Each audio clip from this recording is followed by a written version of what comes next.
সরকারের প্রধানমন্ত্রী জনগণের কাছে অঙ্গীকারাবদ্ধ।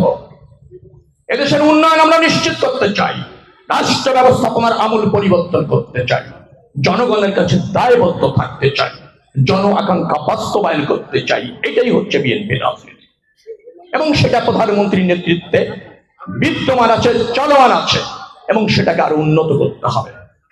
আগামী দিনে দলকে কিভাবে সংগঠিত করা যায়, শক্তিশালী করা যায়, 4টি আসন আগামী নির্বাচনে বিএনপির পক্ষে বিজয় কিভাবে নিশ্চিত করা যায় সেই পরামর্শ নিয়ে আসুন। উন্নয়ন করার জন্যই তো ঢাকা থেকে ছুটে এসেছি। মোংলাকে কিভাবে সমৃদ্ধ করা যায়, মোংলা বন্দরকে কিভাবে জ্বালানির ক্ষেত্রে সর্বাধিক গুরুত্ব দিয়ে ব্যবহার করা যায় সে বিষয়ে একটা নীতি নির্ধারণী আলোচনা হচ্ছিল। সেখান থেকে আমি মাননীয় প্রধানমন্ত্রীর দৃষ্টি আকর্ষণ করার চেষ্টা করলাম।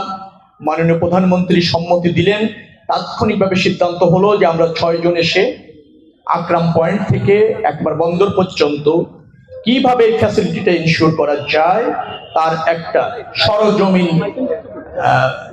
পরিদর্শন আমরা নিশ্চিত করব। তার অংশ হিসেবে হঠাৎ করে আসা বাংলাদেশ চীন মৈত্রী সেতু হিসাবে 10ম মৈত্রী সেতু হিসাবে এটা দ্রুততম সময় করার জন্য প্রক্রিয়া চলমান।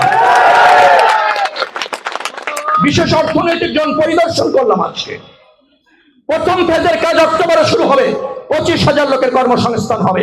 দ্বিতীয় ফেজ শুরু হবার পর 60,000 লোকের কর্মসংস্থান হবে এই মোংলার অর্থনৈতিক জোনে। সে পদক্ষেপ সরকার নিচ্ছে।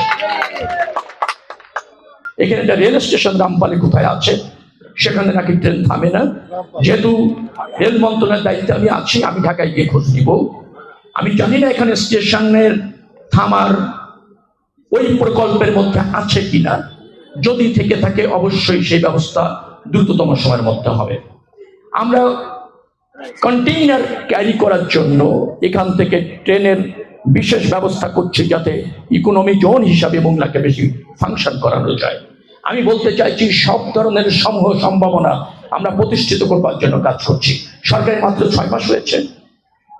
ডেফিনেটলি ইনফ্রাস্ট্রাকচার তো আপনারা বলছেন, কাঠামোগত উন্নয়ন করতে গেলে একটু সময় লাগে, পরিকল্পনা নিতে হয়, প্রজেক্ট পাস করাতে হয়।